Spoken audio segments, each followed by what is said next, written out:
Mercy, they said, was the currency of fools, but she had always been poor in wisdom and rich in compassion. The tavern's back door hung crooked on rusted hinges, exhaling steam and the stench of old grease into the winter night. Ilara pushed through with her hip, balancing a wooden tray against her chest. Her apron was stained with gravy and ash, her fingers raw from scrubbing pots since before dawn. The other maids had gone to bed hours ago, but she'd stayed to finish the work they'd abandoned. Outside, the snow fell in thick, silent curtains. The alley was empty, except for shadows and the distant howl of wind through the mountain pass. She was about to turn back inside when she saw him. A figure slumped against the stone wall, half buried in snowdrift. His cloak was torn, dark with something that might have been blood or mud. His face was hidden beneath a hood, but she could see his hands, pale, trembling, fingers blue with cold. "Sir?" Her voice was small in the vastness of the night. He didn't move. She should have walked away. The innkeeper had warned her a dozen times, never feed the vagrants, never let them linger. They brought fleas and trouble, and the pack laws were clear. Charity to outsiders was considered treason in times of war. But Ilara had been hungry once. She knew what it felt like to be invisible. She knelt beside him, setting the tray down on the cleanest patch of snow. "I have bread and soup. It's not much, but it's warm." His head lifted slightly. She caught a glimpse of his face, sharp cheekbones, a jaw dark with stubble, eyes that gleamed silver in the moonlight, wolf eyes, alpha eyes. Her breath caught. "Take it," she whispered, pushing the tray closer. "Before someone sees." His hand moved slowly, as if the effort cost him everything. His fingers closed around the bread, and for a moment their hands nearly touched. She felt something, a pulse of heat, a flicker of recognition that made her wolf stir restlessly beneath her skin. "Why?" His voice was rough, broken glass wrapped in velvet. "Because no one should die alone in the cold." He stared at her for a long moment, and she thought she saw something crack in his expression. Surprise, maybe, or grief. Then he lowered his head and ate. She stayed with him while he finished, watching the street for patrols. When he was done, she took the tray and stood. "There's a stable 2 streets over," she said quietly. "The back stall is empty. The straw is clean. You're risking your life." "I'm a maid. I'm already invisible." She met his eyes one last time. "Stay warm, stranger." She turned and slipped back through the door before he could respond. Ilara woke before dawn to the sound of shouting. She jolted upright in her narrow bed, heart hammering. The maids' quarters were cramped and cold, 4 girls packed into a room meant for 2. The others were still asleep, buried beneath thin blankets. The shouts came from downstairs, the innkeeper's voice, sharp with panic. She dressed quickly, pulling on her worn dress and tying her apron with shaking fingers. When she reached the main hall, she found chaos.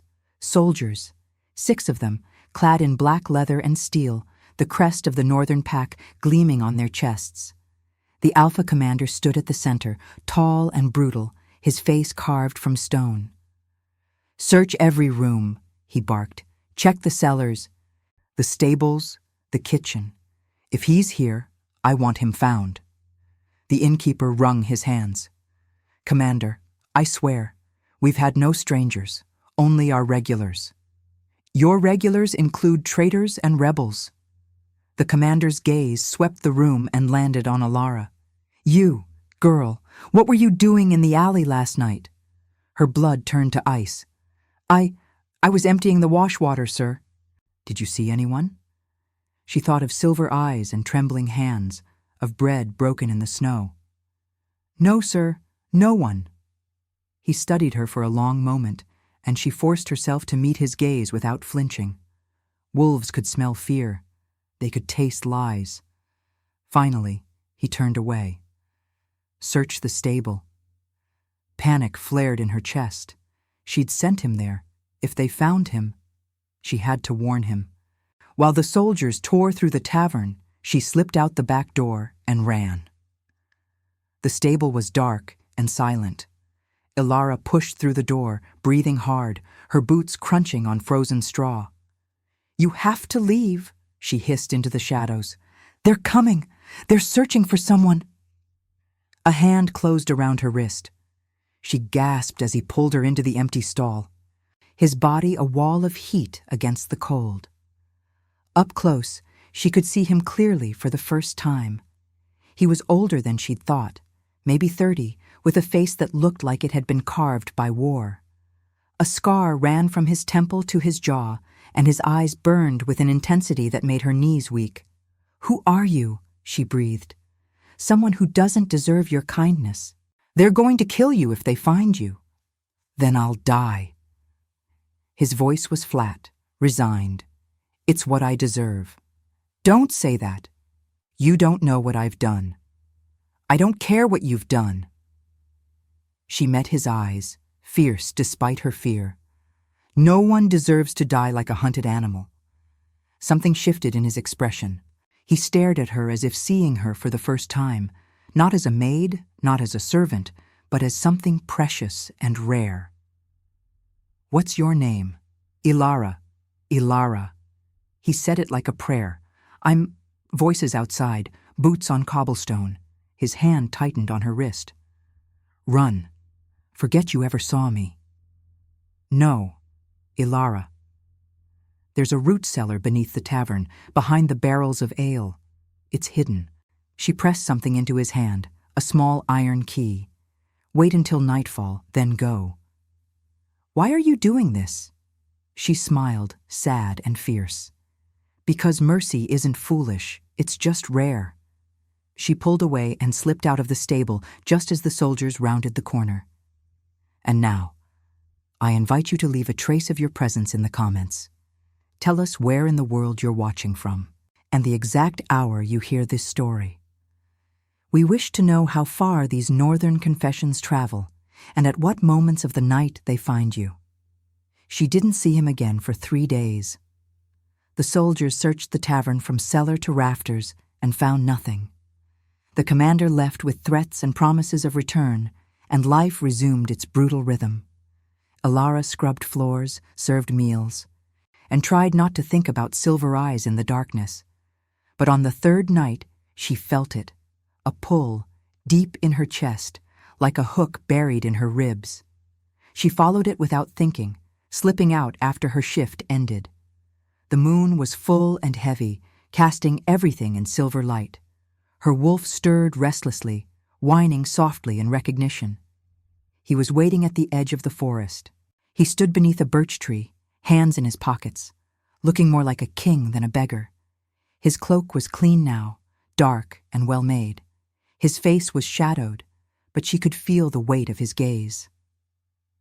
"You came," he said softly. "You're still here." "I had to see you again." Her heart hammered. "They'll come back. You're not safe." "I know." He stepped closer, and she could smell him now, pine and smoke and something wild and ancient. "But I couldn't leave without telling you the truth." "What truth?"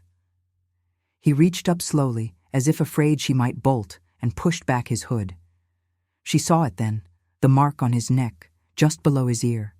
The royal sigil, burned into his skin with silver and moonlight, the mark of the Alpha King. Her breath stopped. "My name is Kyle," he said quietly, "and I was exiled for a crime I didn't commit. But my people believe I'm a traitor, a murderer." His voice cracked. "They're right to hunt me." "No." The word came out fierce. "If you were guilty, you would have run. You would have fought back, but you were ready to die in that alley." "Because I'm tired of carrying this." He touched the scar on his face.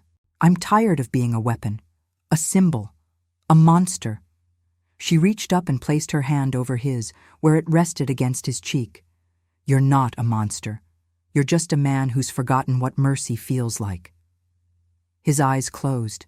For a moment he looked young and breakable. "Come with me," he said. "There's a place, a sanctuary in the northern mountains.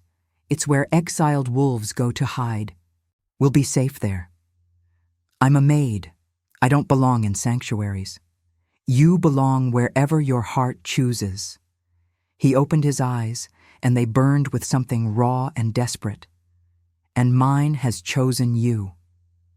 They ran, through forests thick with snow and silence, across frozen rivers that cracked beneath their weight, past villages that glowed like dying embers in the dark. Kale moved like a shadow, and Alara followed, her lungs burning, her legs screaming, but her spirit soaring. She had never felt so alive.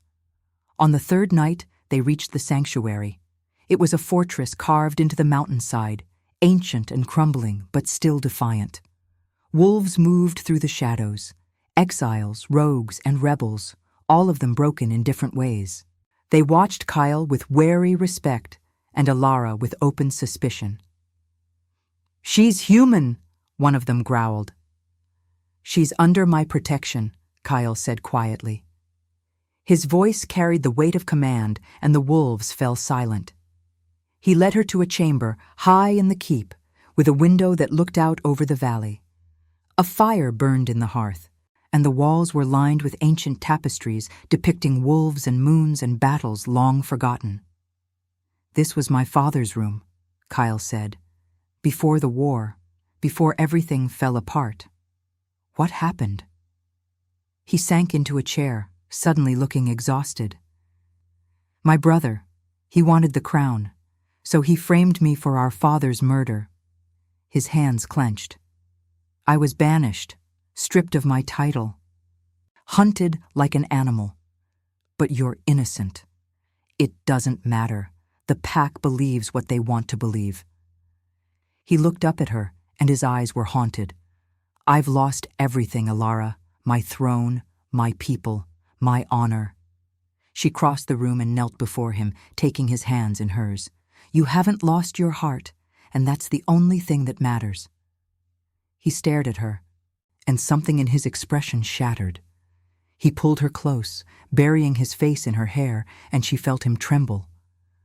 "Why?" he whispered. "Why would you leave everything for someone like me?" "Because you saw me when everyone else looked through me. Because you were kind even when you were dying. Because—" She pulled back, meeting his eyes. "Because my wolf knows yours. And she's been howling for you since the moment we met." His breath caught, and then he kissed her. The kiss was everything, fire and ice, desperation and hope, two broken souls finding shelter in each other. When they finally pulled apart, Alara was shaking. "I'm not just a maid," she whispered against his lips. "There's something inside me, something I've always felt but never understood." "I know." His thumb traced her cheekbone. "I felt it the moment you touched me. You're not ordinary, Alara. You're—" A howl split the night. Kyle was on his feet instantly, his body tense. "They've found us." Alara's heart dropped. "Your brother?" "His hunters." He grabbed her hand. "We have to go. Now."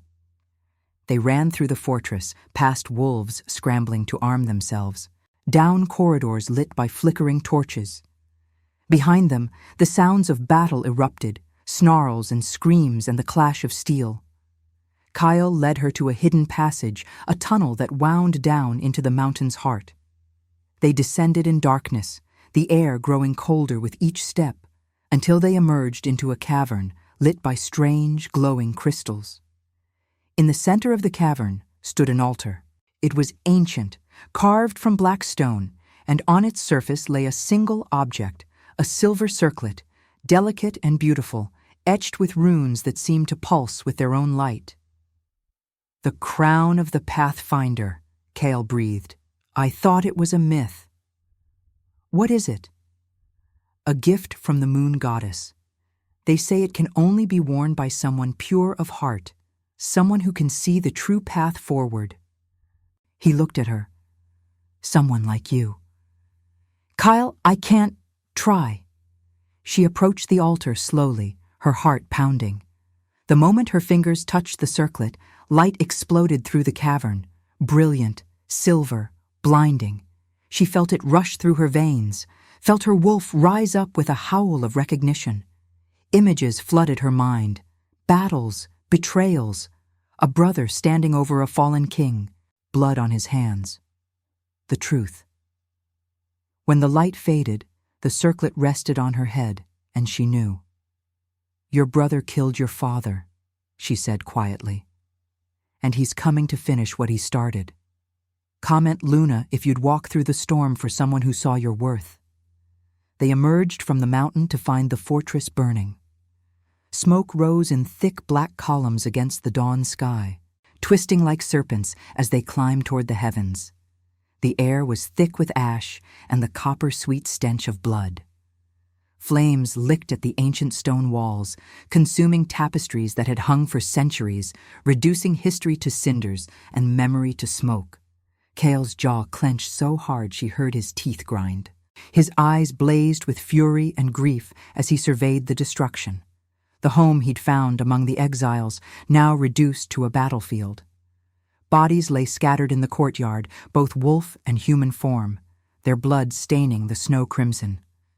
"He's destroying everything," Kale said, his voice barely above a whisper but carrying the weight of mountains. "Everyone who ever believed in me. Everyone who dared to shelter a so-called traitor." Ilara felt the crown pulse against her temples, warm and insistent. Images flooded her mind, wolves fleeing through the forest, children hidden in root cellars, elders making their final stands in doorways they'd crossed for decades, but also survivors, fighters, those who refused to bow. "Then we stop him," she said firmly. "We gather who's left, and we end this. Today." He looked at her. This woman who had been invisible a week ago, now crowned in silver light that made her seem carved from moonbeams and star fire. Something shifted in his expression, something that looked like hope trying to break through centuries of learned despair. "You sound like a queen," he said softly. "I sound like someone who's tired of watching good people die for one man's ambition." They moved through the ruins together, calling out to the survivors. Wolves emerged from hiding places, beneath collapsed walls, inside overturned carts, from the shadows of the forest edge. They were wounded, exhausted, their eyes hollow with loss.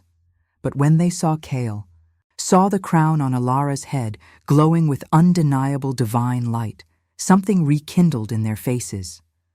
An old wolf named Maris approached, limping heavily, her gray fur matted with blood.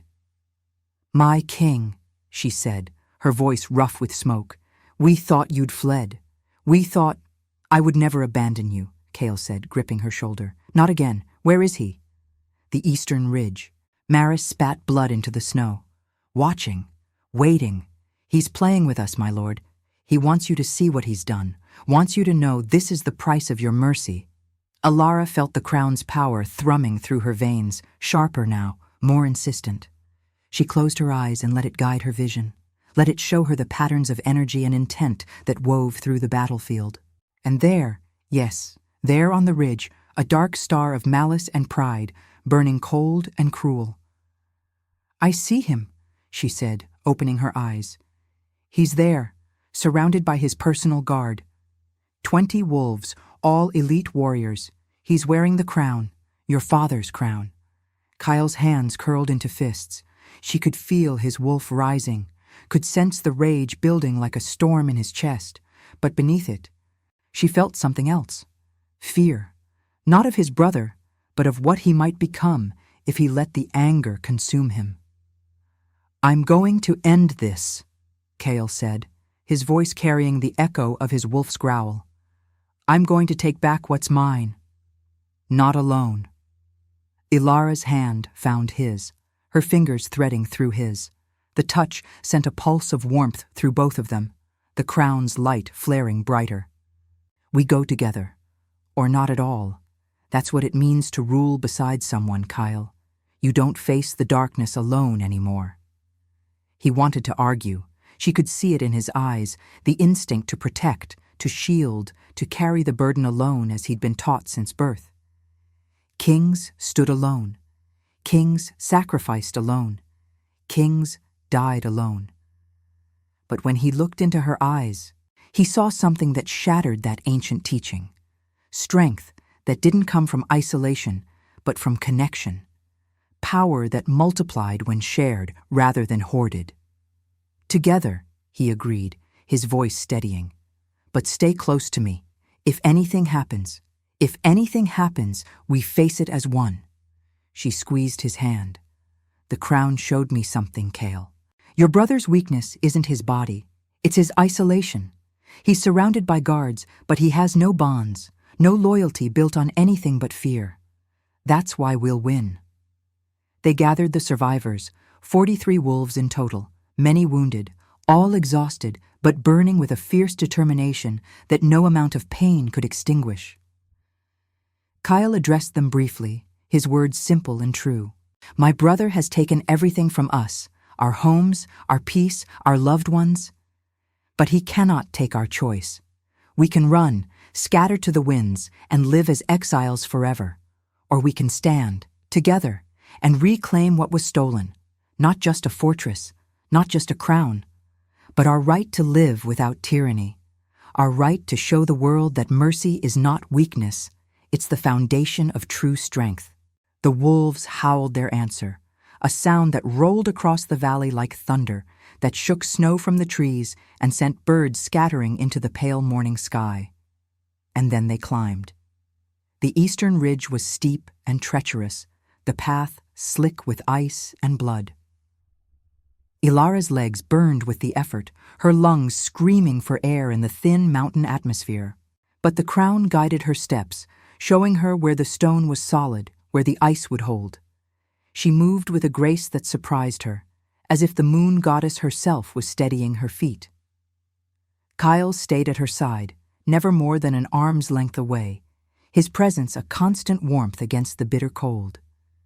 Behind them, the survivors spread out in a loose formation, not an army, but a family, protecting each other, moving as one. They reached the ridge as the sun broke fully over the mountains, casting everything in shades of gold and crimson. The light was almost painful in its beauty, a stark contrast to the darkness that awaited them. Magnus stood at the center of the ridge, surrounded by his guards. He was massive in his human form, nearly 7 feet tall, with shoulders like a bull and a face carved from granite. The crown on his head, their father's crown, gleamed dully, tarnished and wrong, as if it knew it rested on an unworthy head. When he saw them coming, he laughed. The sound was cold and cruel, echoing across the ridge like breaking ice. "The traitor returns!" His voice boomed across the battlefield, carrying that particular tone of aristocratic disdain that came from a lifetime of unchallenged privilege. And with a human pet, no less. "What is this, brother? Have you fallen so far that you must hide behind a maid's skirts?" Kale stopped 10 paces away, his posture relaxed but coiled, like a wolf preparing to spring. "You killed our father, Magnus. I freed our pack from a weak king." Magnus's smile was all teeth, no warmth. "From a fool who thought compassion was strength, who wasted resources on the sick and the old, who refused to expand our territory because he feared the cost of war. He refused because he valued life over conquest." "Life?" Magnus spat into the snow. "What is life without power? Without glory? Father would have led us into extinction with his weakness. So yes, I killed him. I put a pillow over his face while he slept, and I held it there until he stopped struggling. And then I blamed you for it." A collective gasp went through the survivors. Some had suspected, but hearing the confession spoken aloud, casual, proud, unrepentant, struck them like physical blows. "And everyone believed me," Magnus continued, warming to his subject now, enjoying the audience. "Because you were always too soft, Kale, too merciful, too much like him. Father should have drowned you at birth and saved us all this trouble. But he was too weak even for that." Ilara felt Kale trembling beside her. not with fear, but with the enormous effort of restraining his wolf. She could sense the beast raging inside him, demanding blood, demanding justice, demanding revenge. But she also felt something else. A thread of golden light, thin but unbreakable, connecting Kale to every wolf on that ridge. Connecting him to her, to the pack, to the idea of what they could become if they chose a different path than their fathers. "Maybe," Kyle said, his voice eerily calm now. "Ice over deep water. Maybe you're right. Maybe mercy is weakness in your world, Magnus. Maybe compassion is foolishness. But here's what you never understood. Mercy isn't about the person receiving it. It's about the person giving it. It's about choosing to be more than an animal, more than instinct and rage. It's about being worthy of the power you wield." Philosophy. Magnus waved a dismissive hand. "The last refuge of losers." "Then you'll die a fool," Magnus added, his smile fading into something harder, colder. "And I'll mount your head on the palace walls as a reminder of what happens to traitors." He shifted then, his body exploding into his wolf form in a blur of motion and power. The transformation was spectacular and terrible. Bones cracking and reforming, skin splitting to reveal midnight black fur, eyes igniting with hellish red light. His wolf form was massive, easily twice the size of a normal alpha, grotesquely muscled from years of enhancement rituals that no honorable wolf would ever attempt. His guards followed suit. 20 elite warriors shifting in perfect synchronization, their wolf forms creating a wall of teeth and fury between Magnus and his brother. But Alara stepped forward. The crown on her head blazed with silver light, pure, clean, undeniable. It poured from her like water from a mountain spring, cascading across the ridge, touching every wolf present with its radiance. And in that light, the truth stood revealed. The light was not violent. It did not burn or destroy or force compliance. It simply revealed what had always been there, hidden beneath layers of lies and manipulation and willful blindness. Every wolf on that ridge saw it, the truth, laid bare in images that flashed through their minds with the clarity of lived memory. They saw Magnus entering their king's chambers in the dead of night, silent as a ghost.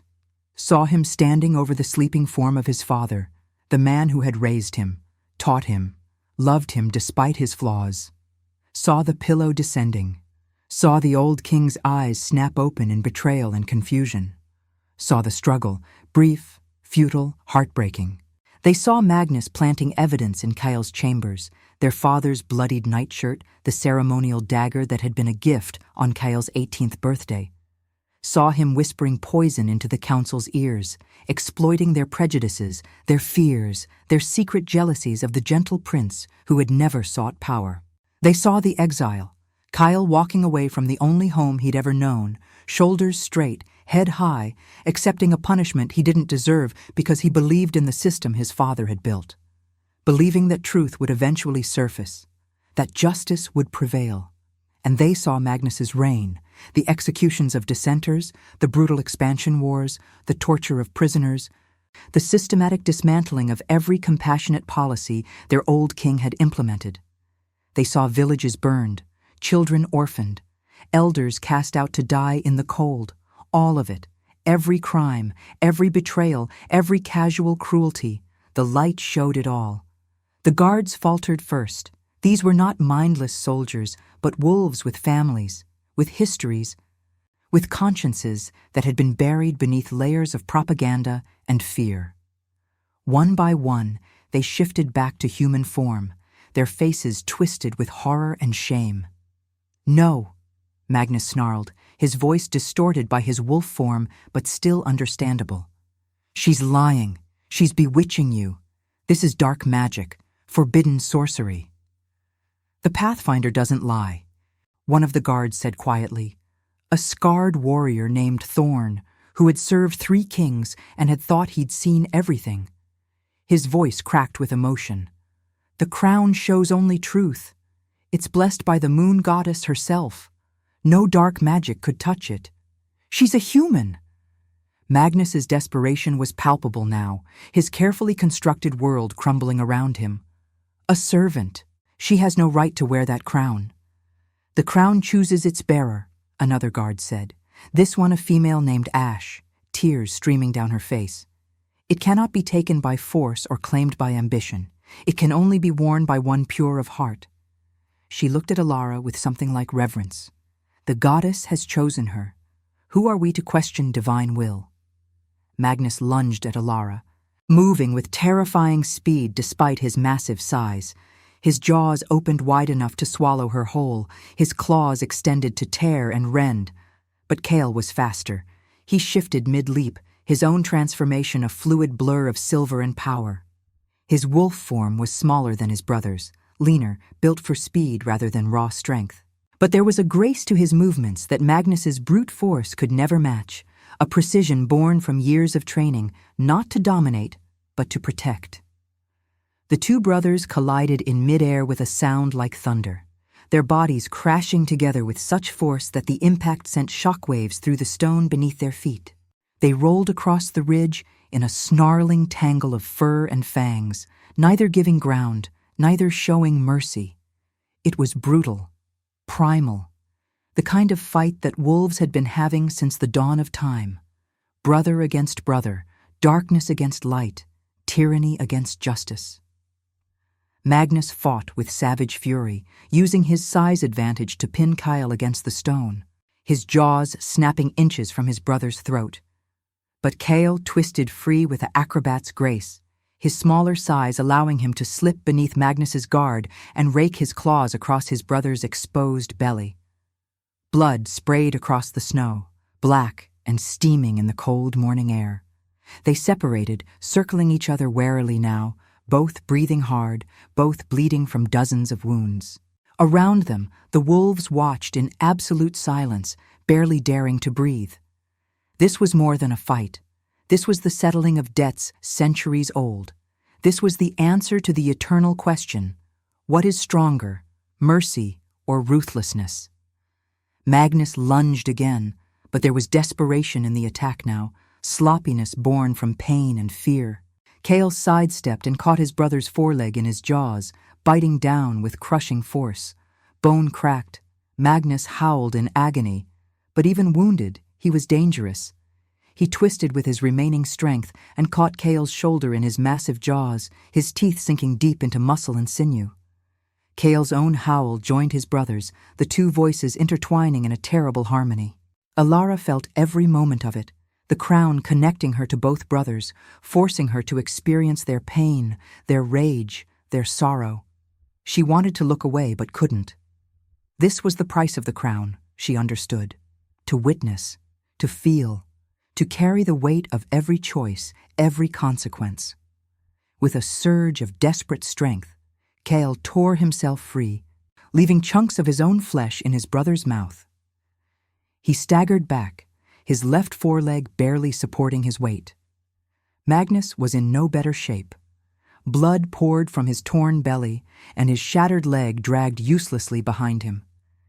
They faced each other across 5 feet of blood-stained snow, both knowing this was the final exchange. One more attack, one more defense, and it would be over. Magnus gathered himself for a final lunge, pouring everything he had left into one last attempt to destroy his brother. But as he pushed off with his remaining good legs, Kale did something unexpected. He shifted back to human form, stood there, naked and bleeding and utterly vulnerable, his arms spread wide.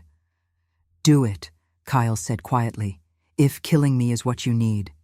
If my death will satisfy whatever darkness lives inside you, then do it, brother. I won't fight you anymore." Magnus, still in wolf form, froze mid-leap. His massive body hung in the air for a heartbeat, suspended between momentum and choice. His red eyes fixed on his brother's face, on the sorrow there, the acceptance, the terrible, unconquerable mercy. And something in him broke. He shifted back to human form as he landed, collapsing into the snow at Kale's feet. His body was a ruin of wounds, his breathing ragged and wet. But his eyes were clear for the first time in years. "I hate you," Magnus whispered. I've always hated you. Because everyone loved you. Because you were everything I could never be. Good, kind, worthy. His voice cracked. And I thought if I destroyed you, I could destroy the part of myself that knew I was a monster. Kyle knelt beside his brother, ignoring his own wounds, his own pain. You're not a monster, Magnus. You're just a man who made terrible choices.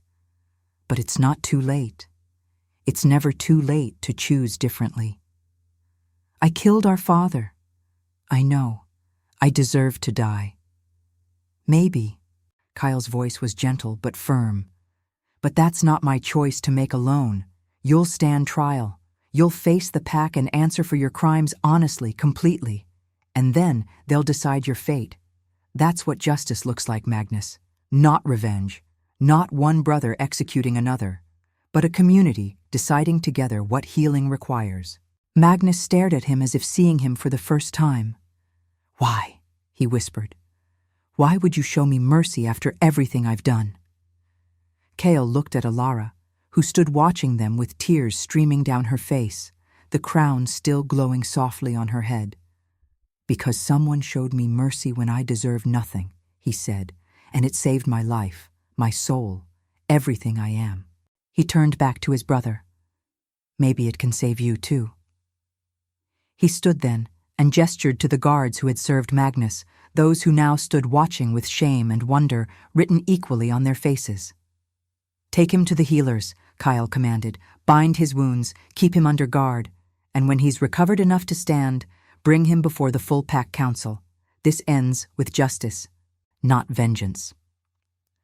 As the guards carefully lifted Magnus and carried him away, Kyle swayed on his feet. The adrenaline was fading now, leaving only pain and exhaustion.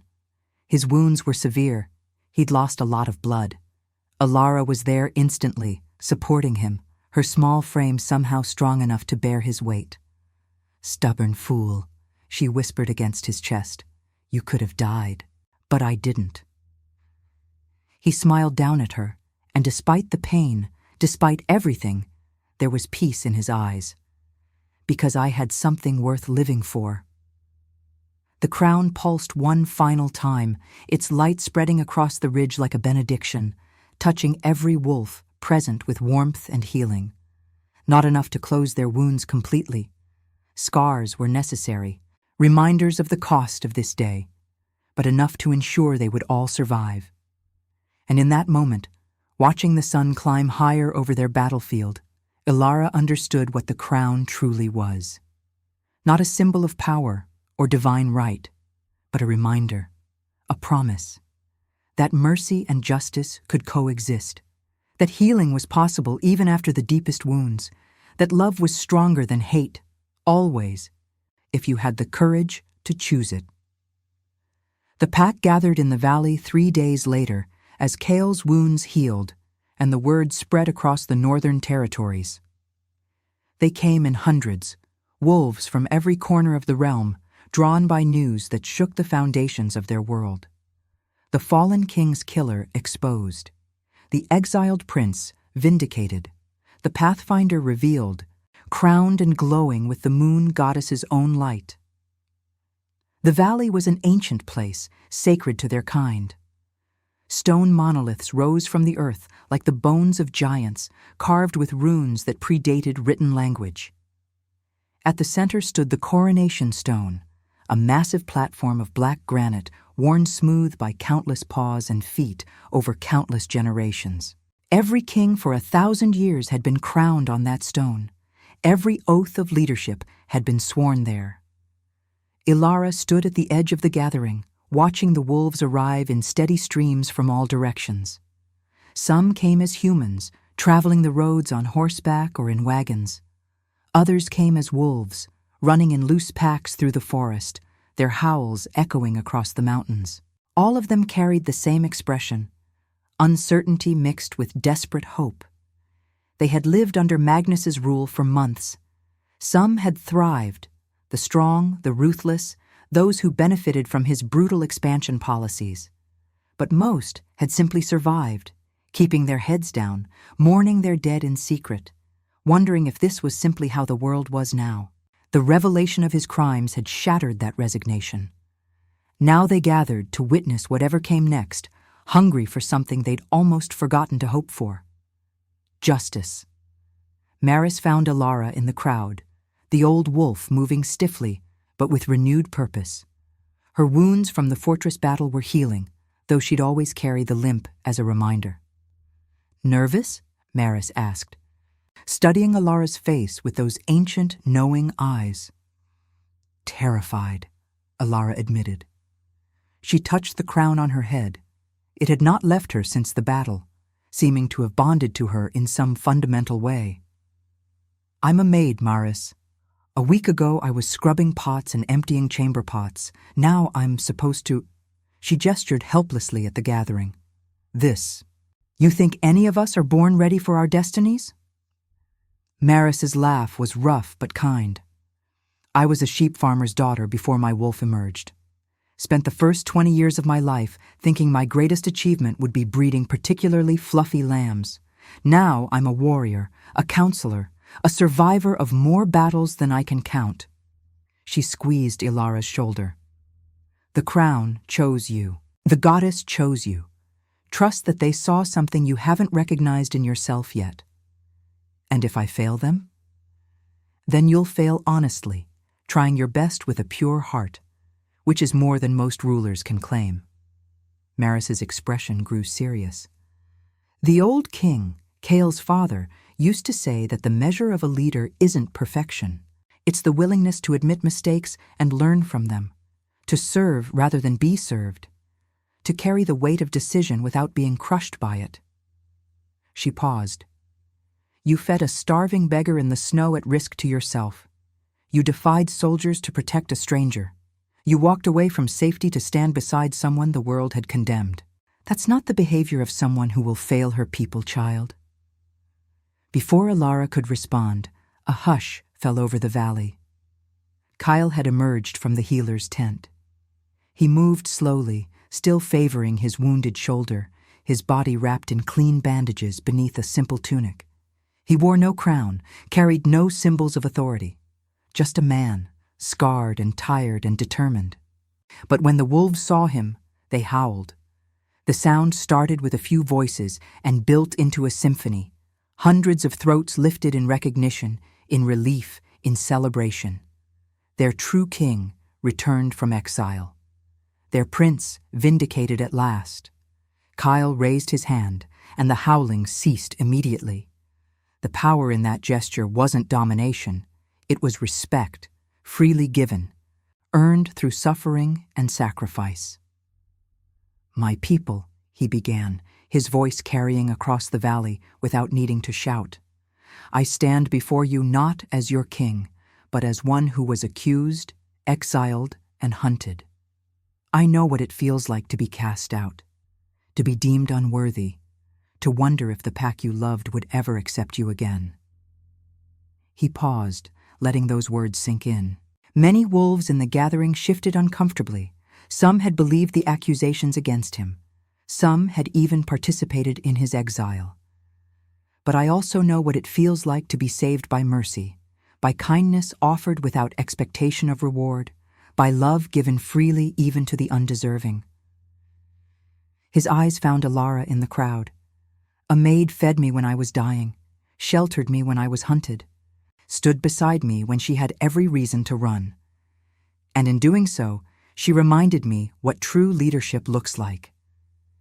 He climbed onto the coronation stone, each step clearly causing pain, but his determination never wavering. "My brother Magnus stands accused of patricide, of treason, of countless atrocities committed during his unlawful reign. The Pathfinder's crown has revealed his crimes beyond any possibility of denial or excuse. By ancient law, the penalty for such actions is death." A rumble of agreement moved through the crowd. Many had lost loved ones to Magnus's purges. Justice demanded blood. "But," Kyle continued, his voice sharpening, "I ask you this. What separates us from the tyrant if we answer every crime with execution? if we build our new world on the same foundation of fear and violence that nearly destroyed us. Silence. The wolves looked at each other, uncertain. I propose a different path, a harder path. Kyle's gaze swept across the gathering. Magnus will stand trial before a council representing every pack in our territories. He will answer for his crimes honestly and completely. And then, if he shows genuine remorse, if he dedicates himself to restitution, he will be allowed to live. Stripped of rank and privilege, yes. Bound to serve those he once oppressed, absolutely. But alive. Given the chance to prove that even the darkest wolf can find redemption if they truly choose to change. The rumble that followed was mixed. Some voices raised in protest, others in cautious agreement. This is not weakness. Kyle's voice rang out strong and clear. This is the foundation of a new kind of strength, one built not on domination, but on the belief that we can be better than our worst moments, that mercy and justice can coexist, that healing matters more than revenge. He turned to where guards were bringing Magnus forward. The former king looked diminished, his wounds bandaged, his wrists bound, his eyes downcast. He climbed onto the stone at Kale's gesture, moving like an old man despite his relative youth. "Brother," Kale said quietly, "do you accept these terms? Will you stand trial and submit to whatever judgment the council decrees?" Magnus looked up, and for the first time since the battle, met his brother's eyes directly. "I don't deserve your mercy," he said, his voice rough with emotion, "but I'll accept it. Not because I'm owed a second chance, but because refusing it would be the final act of cowardice. I'll face trial. I'll speak the truth even when it condemns me. And if the council shows me the same mercy you have," his voice broke, "then I'll spend the rest of my life trying to earn it." Kyle nodded and turned to the crowd. "The council will convene tomorrow. All are welcome to attend, to speak, to bear witness. This will be a justice we build together, not one imposed by royal decree." Then he gestured to Alara. "But first, there is another matter that requires the pack's voice." Alara's heart hammered as hundreds of eyes turned to her. Maris gave her a gentle push, and she found herself walking toward the coronation stone on legs that felt disconnected from her body. Kale descended to meet her halfway, taking her hand in his. His touch steadied her, reminding her she wasn't alone in this. Together, they climbed to the top of the stone. "This woman," Kyle said, his voice filled with a warmth that made the crown on Ilara's head glow brighter, "has been chosen by the moon goddess herself to bear the Pathfinder's crown. A crown that cannot be taken by force, claimed by ambition, or worn by anyone whose heart is not pure. She has proven herself in ways that matter far more than bloodline or title." He turned to face her fully, and in his eyes she saw everything: love, respect, admiration, and a vulnerability that took her breath away. "Ilara," he said, his voice dropping so only she could hear it at first. Then louder, for all to witness, "I was nothing when you found me, a beggar dying in the snow. And you saved me, not because I was a king, but because you believe every life has value. That compassion isn't foolish, it's sacred. That mercy isn't weakness, it's the highest form of strength." He knelt before her then, and gasps echoed through the valley. An alpha king kneeling before a human woman. It was unprecedented, revolutionary. "I ask you now, before the pack and the goddess and the moon itself, stand beside me, not as a subject or a servant, but as my equal, my partner, my queen. Help me build a kingdom where kindness is currency, where justice serves healing, where no one is deemed unworthy of a second chance." Tears streamed down Ilara's face. She could feel the weight of hundreds of gazes, the pressure of this moment that would define not just her life, but potentially generations to come. But she could also feel the crown's warmth, the goddess's approval, the rightness of this path. "I'm no one," she whispered. "I have no title, no bloodline, no training for this. You have something better." Kale's hand touched the crown on her head, and silver light blazed forth. "You have a heart that sees the path forward when everyone else is lost. You have courage that doesn't come from strength of body, but from strength of conviction. You have the goddess's blessing." His voice dropped to a whisper. "And you have me, always, in whatever form this takes. I'm yours, Alara, in every way that matters." She looked out at the sea of faces, wolves who had lost so much, who were hungry for hope, for healing, for a sign that the world could be different than it had been. And she knew what her answer had to be. Not because she felt ready, not because she thought herself worthy, but because sometimes the greatest act of courage is accepting a calling you never sought, simply because it needs to be answered. "Yes," she said, her voice steady now, carrying across the valley with a clarity that surprised her. "Yes, I'll stand beside you. Yes, I'll serve this pack with everything I have. Not because I'm perfect or prepared, but because I believe." Her voice grew stronger, more confident. "I believe we can build something better. Something worth the sacrifice, a kingdom where mercy and justice dance together, where every wolf, no matter how broken, can find their way home." The silence that followed was absolute. Then Kyle rose and pulled her into his arms, and the pack erupted. Not in howls this time, but in something more profound, a sound that was part cry of relief, part roar of triumph, part prayer of thanksgiving. The sound of a people choosing hope over despair, healing over revenge, love over fear. Someone, Maris probably, started a chant that spread through the crowd like wildfire. "Luna, Luna, Luna," the moon, the goddess, the symbol of mercy and renewal. They were claiming it, claiming her, claiming this new path. As the celebration built around them, Kyle leaned down and kissed her, soft and reverent at first, then deeper, more passionate, as all the fear and pain and desperate hope of the past week poured out through that connection. When they finally pulled apart, both were breathing hard, foreheads pressed together, sharing breath and heartbeat. "Are you sure about this?" he whispered against her lips. "It won't be easy. There will be wolves who resent you, who question your authority, who test you at every turn." "I'm sure." She smiled, fierce and bright. "Because I won't be facing them alone. We're partners, remember? In everything. The hard parts, and the beautiful parts, and all the messy, complicated parts in between." "Partners," he agreed, "and more. So much more." The celebration continued long into the night. Wolves who hadn't spoken in months reconciled. Old grievances were aired and forgiven.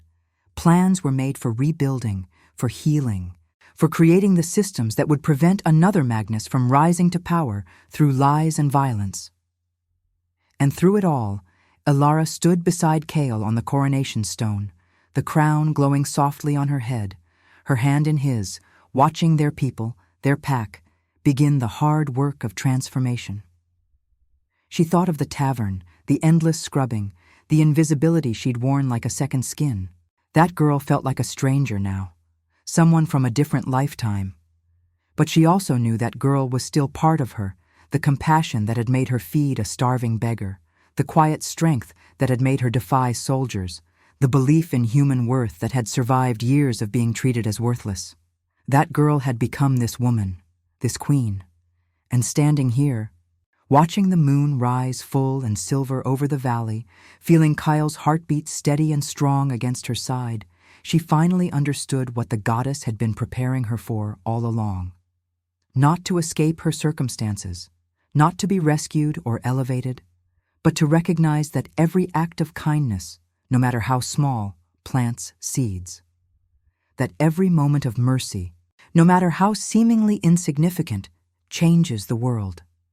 That the girl who served meals to beggars and the queen who would rebuild a kingdom were not different people. They were the same heart, the same hands, the same choice to see worth in every living thing. She had served a meal to a beggar in the snow, and in return she hadn't been given a kingdom. She had been shown that she'd always had the power to create one. All it took was the courage to choose compassion when the world demanded cruelty, to offer mercy when revenge would be easier, to believe that broken things, broken wolves, broken brothers, broken kingdoms could be healed if someone cared enough to try. The moon rose higher, bathing the valley in silver light, and in that light, a new world was born.